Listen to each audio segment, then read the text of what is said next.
Boa tarde, queridos. Que prazer poder estar aqui compartilhando novamente com vocês. Para quem não me conhece, meu nome é Pablo. Eu sou o pastor da Uniting Church em Ballina, New South Wales, aqui na fronteira, pertinho do estado de Queensland. E eu queria agradecer ao reverendo Estevão pelo esse convite para compartilhar com vocês, desejando a ele uma melhora rápida e que logo, logo esteja novamente compartilhando a palavra de Deus com a gente. Eu sou casado com uma capixaba, Fernanda, mas eu não sou brasileiro, eu sou uruguaio, nascido e criado na cidade de Rivera, na fronteira com Santana do Livramento, Rio Grande do Sul. Temos dois filhos, a minha filha Isabela tem 12 anos, mas ela acha que tem 18. Santiago tem 7 e acredito eu que ele está muito confortável tendo apenas 7 anos. E também temos a Dora, nossa cachorrinha de 4 meses, que é tratada como filho pelo resto da família. Eu morei no lado brasileiro da fronteira quando eu era criança, por alguns anos, e quando tinha 20 anos, muito tempo atrás, no século passado, aliás, no milênio passado, fui morar em Curitiba, Paraná. Cidade linda, sinto muitas saudades do meu tempo em Curitiba. Fui fazer a escola da Jocum, a ETED, a Escola de Discipulado e Treinamento, e depois de lá fui morar em Belo Horizonte, né, Belo, por 6 anos. Lá foi em Belo Horizonte que eu conheci a minha esposa Fernanda, lá na base da Jocum em Contagem. E depois viemos para a Austrália no ano 2000, para a cidade de Melbourne, depois fomos para Adelaide, depois para Sydney durante as Olimpíadas, Newcastle, e voltamos para o Brasil convictos de que Deus queria que voltássemos para essa terra. Em 2003 nós mudamos para Adelaide, onde trabalhamos com a Jocum até 2016. E em 2017 nós mudamos para Ballina para começar o nosso ministério aqui com a Uniting Church. Prazer enorme estar compartilhando com vocês dessa palavra tão linda de Mateus capítulo 13. Todos nós que passamos por missões ou temos paixão por evangelismo, amamos essa passagem que nos ensina muito, continua a nos ensinar muito constantemente. Você deve conhecer a história. Jesus estava ensinando à beira do mar, na Galileia, um povo que estava muito acostumado com a vida do campo, com a vida da agricultura, a depender da agricultura. E aí ele estava ensinando a respeito do reino de Deus. E entre as muitas parábolas que ele ensinou, ele falou a respeito do semeador, que sai a semear, lança semente em vários lugares diferentes e tem resultados diferentes de acordo ao solo onde a semente caiu. Ele fala que parte caiu à beira do caminho e vieram aves e comeram. Depois outra caiu em terreno pedregoso, onde não havia muita terra, e logo brotou. Mas quando saiu o sol, as plantas se queimaram, secaram, porque não tinham raiz. Outra parte caiu entre os espinhos que cresceram e sufocaram as plantas. Mas outra caiu em terra boa, deu uma boa colheita, e o fruto dessa colheita foi a 100, 60 e 30 por um. E ele nos convida no final, aquele que tem ouvido para ouvir, ouça o que eu estou dizendo. Mais na frente, no mesmo capítulo, os discípulos vêm perguntar a ele: do que o senhor estava falando? Pode explicar isso para a gente? Qual o significado dessa parábola que o senhor nos ensina? E ele explicou para os seus discípulos, para os 12 que estavam junto com ele. Quando alguém ouve a mensagem do reino de Deus e não entende, o maligno vem, arranca aquilo que foi semeado no coração da pessoa. Esse é aquele que foi semeado na beira do caminho. O que foi semeado em terreno pedregoso é aquele que ouve a palavra de Deus, recebe com alegria, responde imediatamente, mas não tem raiz. Então, quando começam as tribulações ou perseguições por causa da palavra, essa pessoa abandona a fé. Aquele que foi semeado entre os espinhos é a pessoa que ouve a palavra, mas tem muito mais preocupação, foco, a atenção está nas preocupações desse mundo, na ansiedade desse mundo, o engano das riquezas, e acaba tornando aquela semente infrutífera. Mas aquela que foi semeada em boa terra é aquele que ouve a palavra de Deus e a entende, a recebe, e dá uma colheita de 100, 60 e 30 por um. Acho que uma das coisas, as chaves que eu quero compartilhar com vocês é que eu comecei a estudar essa palavra novamente para vocês, investigar, ouvir outras opiniões, considerar outras perspectivas. E o meu coração era, essa palavra obviamente é sobre evangelismo e sobre a necessidade de evangelizar e de entender os resultados do evangelismo, porque às vezes não acontece aquilo que a gente estava esperando. Mas à medida que eu fui estudando essa palavra, eu senti meu coração mudando. Senti o coração de Deus comunicando comigo, dizendo para mudar um pouco essa palavra, porque essa palavra não é somente a respeito de evangelismo, mas hoje eu gostaria de compartilhar ela de uma nova perspectiva. Quem sabe nova para você, quem sabe você já conhece, mas que ao mesmo tempo vai terminar sendo sobre o evangelismo. Eu acho que a palavra-chave aqui, principalmente no começo da parábola, é entender. Entender. Jesus disse que aquela que cai, a semente que cai na beira do caminho e as aves bem roubam, é aquela pessoa que ouve a palavra de Deus e não entende. E eu tenho tido muitas conversas muito interessantes com muitas pessoas a respeito desse conceito de entender que a palavra nos apresenta. Porque a palavra aqui no original não fala de um entender intelectual. Não diz que aquela pessoa que entende é aquela pessoa que compreende a mensagem, que decifra o vocabulário que você usa, que consegue compreender os conceitos que é apresentado a respeito do reino de Deus. Mas é um entendimento que vem por experimentar, por experienciar, por ter uma experiência real com aquela palavra que lhe foi apresentada. É o entender com todos os seus sentidos. Quando a gente entende com todos os nossos sentidos, a gente entende de uma maneira completa que vai não somente no nosso cérebro, na nossa cabeça, no nosso intelecto, mas que desce ao nosso coração, que é experimentado de uma forma muito diferente. E eu tenho tido essas conversas porque muitas pessoas estão usando aquela palavra de vocês conhecerão a verdade e a verdade vos libertará, de uma forma puramente intelectual, como olha, você não está entendendo o que está acontecendo no mundo, mas se você conseguir entender, enxergar, ver a mensagem do que realmente está entendendo, de repente seu entendimento se abre e você consegue compreender tudo que está por trás, você conhece a verdade. Mas não foi isso que Jesus falou. Jesus falou que quando nós colocássemos em prática seus mandamentos, quando nós obedecêssemos seus mandamentos, então nós seríamos seus discípulos, então conhecereis a verdade e a verdade vos libertará. Conhecer a Deus pode começar com o intelecto, com ouvir uma mensagem, com entender, pode começar com ouvir uma pregação, pode começar com ouvir um sermão, pode começar com uma conversa, mas tem que ser experimentada para ser realmente vivida. A pessoa que não entende a mensagem é aquela pessoa que não coloca em prática aquilo que lhe foi apresentado. Eu posso até entender tudo que você está falando, posso até receber sua mensagem, posso compreender intelectualmente aquilo que você está me apresentando, mas se eu não colocar em prática, eu nunca vou viver essa palavra, então eu nunca vou experimentar a verdade dessa palavra. Então essa semente que caiu nesse solo vai estar exposta a ser roubada, a ser levada. As aves que representam o reino demoníaco que existe ao nosso redor, combatendo contra a gente, tentando roubar da gente aquilo que Deus tem preparado para nós em sua vontade, tentando evitar que as pessoas consigam entender o evangelho e receber a palavra do reino. Essa semente fica exposta e essas aves podem levar.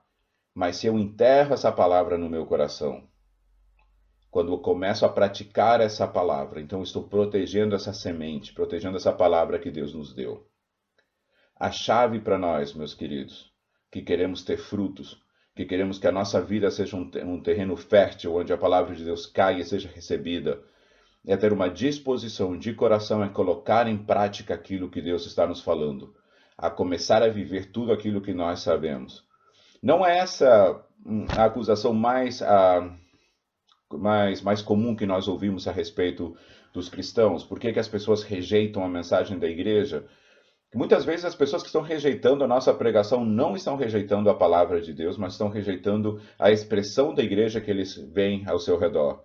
E a maior parte delas, a primeira acusação que elas dizem é que nós somos hipócritas porque nós dizemos uma coisa e vivemos outra. E lamentavelmente, em muitos casos, é verdade, porque nós somos responsáveis por aquilo que nós sabemos.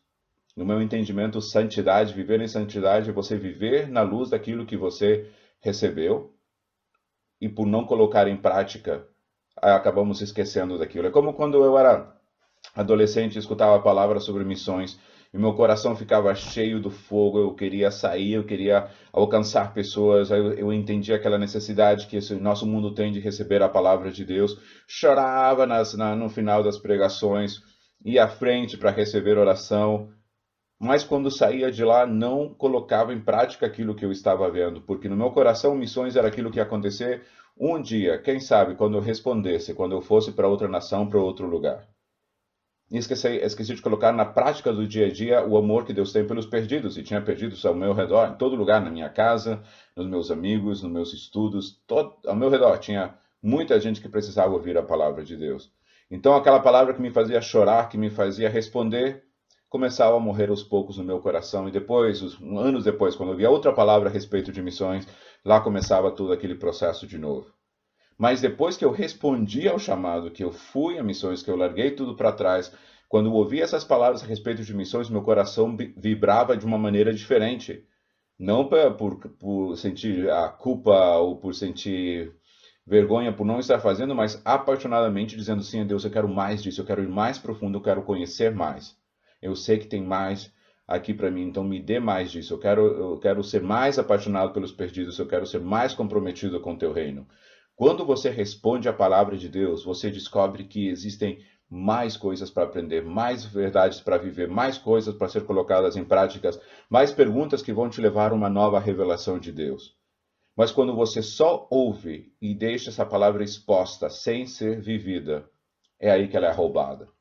Nós podemos falar por horas a respeito de perdão, mas nós só vamos entender a profundidade do que significa perdoar alguém antes que essa pessoa nos peça perdão, sem que essa pessoa mereça, sem que essa pessoa faça nada, perdoar baseado no perdão que Deus nos deu. Nós só vamos descobrir essa verdade quando a gente começar a viver o perdão. Nós podemos falar por horas sobre generosidade, mas até o momento que a gente consiga começar a viver essa generosidade, colocar nas mãos de Deus tudo que temos e tudo que somos, e dizer, Deus, o Senhor pode contar com o meu tempo, pode contar com meus talentos, pode contar com o que eu tenho, pouco ou muito, pode pedir o que seja que é seu. Até esse momento nós só vamos falar sobre generosidade, mas viver generosidade é um outro desafio. Nós podemos falar sobre evangelismo, da necessidade de evangelizar. Muito nós sentimos a carga, a culpa, temos que fazer mais, tem tanta gente perdida, nós choramos, mas até o momento que a gente saia da nossa bolha e comece a entender o que significa compartilhar o evangelho, fazendo isso, levando o evangelho, pregando para as pessoas, compartilhando com as pessoas, nós vamos entender a profundidade do coração de Deus. Eu digo uma coisa para as pessoas que me perguntam a respeito de evangelismo. A maior coisa que eu aprendi é a dor da rejeição. Quando eu falo a palavra apaixonadamente, quando eu quero que essa pessoa receba Cristo, que a pessoa conheça Cristo, e a pessoa rejeita, a dor que eu sinto me levou a conhecer mais a respeito do coração de Deus, que todas as outras vezes que eu recebi um sim, é isso que eu quero, ore comigo.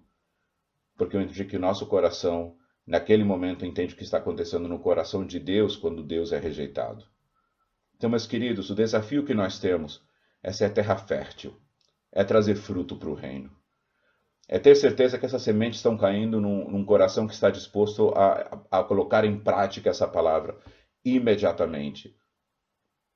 Pensa em todas as mensagens que você recebeu, pensa em todas as palavras que Deus tem te dado, e pensa comigo se você está colocando isso em prática, ou se você está esperando por outro momento, ou por algum motivo você esqueceu, você vai perceber que aquelas palavras que você coloca em prática começam a fazer parte da sua vida, fazem parte da sua experiência. Desce a palavra da mente ao coração, está protegida no terreno fértil e começa a dar fruto. Nós temos que rejeitar a ser a palavra que cai em terreno sem terra, em terreno pedregoso e que não cria raízes. E muitas vezes é isso que a gente vê ao nosso redor. Números vindo para a igreja, números enchendo bancos, números trazendo aquela sensação de que a igreja está cheia, quando na verdade a igreja está inchada, porque é o evangelho raso, que não cresce, que não amadurece, que não vai às profundidades daquilo que Deus tem para nós. A pessoa sempre bebendo leitinho, esperando as mesmas coisas, esperando ser mimado. O crente 6 horas por mim, 6 horas por mim de novo. Sempre dependendo de alguma coisa que não amadurece porque não procura por mais, não quer mais.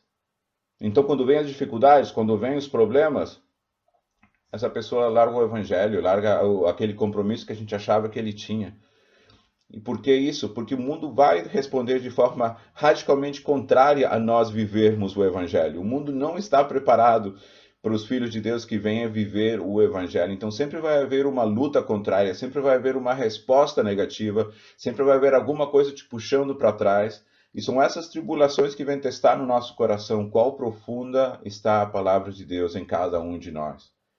Se você achava que viver o Evangelho ia ser um mar de rosas, um concurso de popularidade, todo mundo te aplaudindo, final de um filme da Disney onde tudo dá certo, você já deve ter aprendido que isso não é verdade. Viver o Evangelho significa estar radicalmente colocado contra o sistema que está aí, e isso significa problemas. Nós temos que rejeitar ser aquela pessoa que responde com entusiasmo e depois sai. E temos que rejeitar ser aquela pessoa também que recebe a palavra de Deus e responde com alegria ou está ali, mas começa a se preocupar com todo o resto. As riquezas deste mundo, o sucesso desse mundo, as coisas deste mundo, as preocupações com tudo aquilo que Deus quer te abençoar, desde que não seja o principal no teu coração. Tudo aquilo que Deus quer nos dar como forma de nos preparar e nos capacitar e nos ajudar a cumprir aquela missão que Ele tem para a gente. Mas quando se torna o foco de tudo que nós fazemos, eu dou para receber, eu estou aqui porque eu quero receber minha bênção, eu estou aqui porque eu quero conseguir a minha vitória. Quando isso se torna o centro da sua vida, mais cedo ou mais tarde, essa pessoa vai ver que também você vai ver essa pessoa saindo do centro do coração de Deus, abandonando, se tornando infrutífera. Pode até ocupar o mesmo banco, pode até continuar inchando a igreja, pode continuar ali dando de acordo com a sua motivação, mas fruto, meu querido, fruto é aquilo que faz as nossas vidas crescerem, faz as nossas vidas valerem a pena, fruto é aquilo que glorifica a Deus quando a gente vê ao nosso redor que a nossa vida aqui na terra está gerando frutos pela eternidade. Então, meu encorajamento para você hoje é esse. Tenha um coração fértil, preparado e aberto para receber a palavra de Deus e colocar em prática, para viver. Arrisque desse passo com fé de que Deus vai fazer coisas, mesmo que você não consiga entender, enxergar ainda, ou perceber o que é que vai ser, atue na palavra de Deus que Ele tem dado a você. Viva aquilo que você tem entendido. Coloque em prática aquela palavra que você tem recebido e vamos ver esses frutos começar a se multiplicar e viver. E é por isso que eu digo que essa palavra que não é sobre evangelismo termina sendo sobre evangelismo. Porque uma multidão de cristãos vivendo a palavra de Deus, colocando em prática a paixão, a compaixão, a misericórdia, a graça de Deus, pregando a palavra de Deus em amor, alcançando os perdidos com a palavra de Deus, e uma igreja que viva a palavra é aquela igreja que as pessoas vão olhar e vão ter que dizer, tem alguma coisa acontecendo, isso é verdade, isso não é falso, isso aqui é alguma coisa que está chamando minha atenção. Eles estão vivendo uma realidade diferente e eu quero saber o que é. Então, meu querido, viva a palavra de Deus que Ele tem te dado. Responda com obediência. Nós não temos nenhuma responsabilidade a respeito dos frutos. A nossa responsabilidade está na nossa resposta. Quando nós respondemos com obediência, respondemos com adoração, respondemos com desejo de ver o reino de Deus crescendo, Ele cuida dos frutos. E não fique desencorajado. O mesmo Deus que pregou essa palavra e que explicou essa palavra, o mesmo Deus está com você hoje e com certeza Ele quer te levar ainda mais profundamente no coração dele. Que Deus te abençoe muito, que você continue a ser uma revolução de amor onde você esteja e que a profundidade de Deus seja revelada a você para te mostrar que tem muito e muito e muito mais. Esteja sempre contente, mas nunca satisfeito. Deus tem mais para todos nós. Que Deus te abençoe muito e que você saiba que tem um povo de Deus querido orando por você, confiando em que Deus tem o melhor para você e disposto a ser resposta também na sua vida. Até breve. Que Deus te abençoe.